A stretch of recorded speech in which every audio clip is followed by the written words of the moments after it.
कभी कभी किसी एक गलत कदम से पूरा सिस्टम हिल जाता है और कभी कभी किसी एक सही इंसान से पूरा सिस्टम बदल भी जाता है।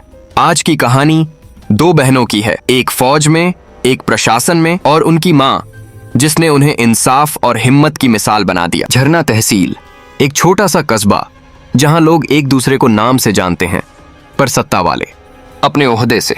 सुबह की ठंडी हवा, खेतों की मिट्टी की खुशबू और बाजार की हलचल के बीच कैप्टन नंदिनी राणा अपनी पुरानी स्कूटी से निकल पड़ी थीं। पीछे बैठी थी उनकी माँ सावित्री बाई राणा। सावित्री धीमे स्वर में बोली, धीरे चला बेटा, रास्ता फिसलन भरा है। नंदिनी मुस्कुराते हुए बोली, माँ मैं फौज की ट्रेनिंग झेल चुकी हूँ, ये कस्बे की सड़क क्या बिगाड़ेगी। रास्ते में एक पुलिस चौकी आई जहाँ खड़ी थी एक जीप और उस पर बैठा था कस्बे का सबसे रौबदार इंस्पेक्टर भीमराव कोठारी। बड़ी मूंछें, काले चश्मे और रौब ऐसा जैसे खुद कानून उसी की जेब में हो। साथ में दो हवलदार बजरंग और हरिहर। भीमराव गरजती आवाज बोलता है, अबे ओ स्कूटी वाली, रुक जा, कौन हो तुम, कहाँ जा रही हो। नंदिनी, सर घर जा रहे हैं, माँ साथ में हैं और ये हमारा पास है। हवलदार हरिहर हंसते हुए, ओहो पास भी ले आई, लगता है कोई बड़ी अफसर है।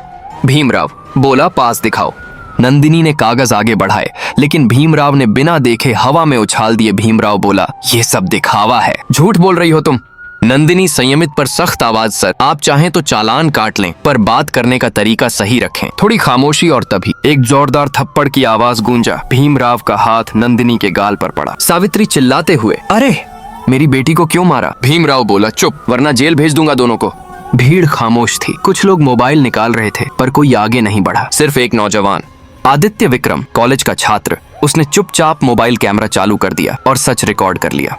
नंदिनी और उनकी माँ को थाने में बंद कर दिया गया। कोठरी की दीवारें सीलन से भरी थीं और रात भर उनकी सिसकियां दीवारों से टकराती रहीं। नंदिनी धीरे स्वर में बोली, माँ डरिए मत, सुबह तक सब ठीक हो जाएगा। सावित्री बोली, बेटा मुझे सांस नहीं आ रही। नंदिनी ने दरवाजा पीट पीट कर कहा, किसी डॉक्टर को बुलाओ। कान पर बाहर से सिर्फ ठहाके सुनाई दी। हवलदार बजरंग, अरे सो जाओ, बहुत नाटक करती हो। और उधर बाहर दुनिया में एक आग भड़क रही थी। वही वीडियो अब वायरल हो चुका था। वीडियो में साफ दिख रहा था कैप्टन नंदिनी राणा को थप्पड़, सावित्री की चीख और पुलिस का अत्याचार।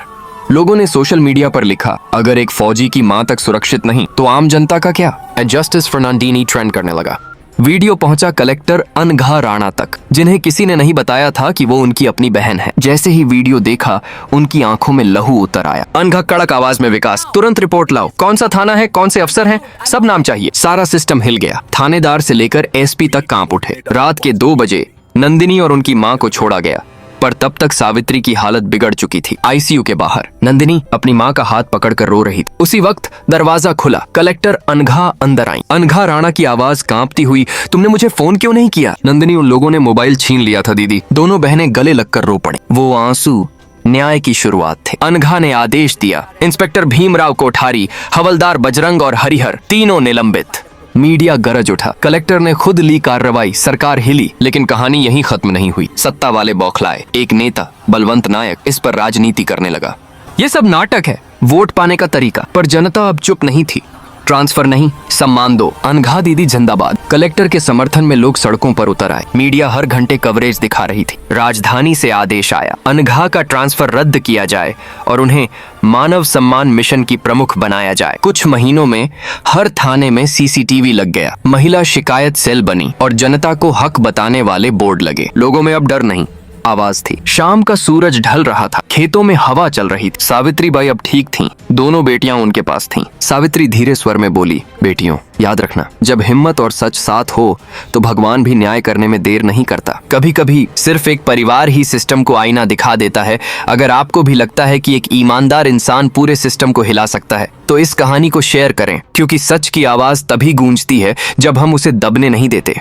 की चाहत है। तो दोस्तों, ये थी 2 बहादुर बेटियों की कहानी। अगर आपको कहानी पसंद आई हो तो चैनल को सब्सक्राइब और वीडियो को लाइक करो।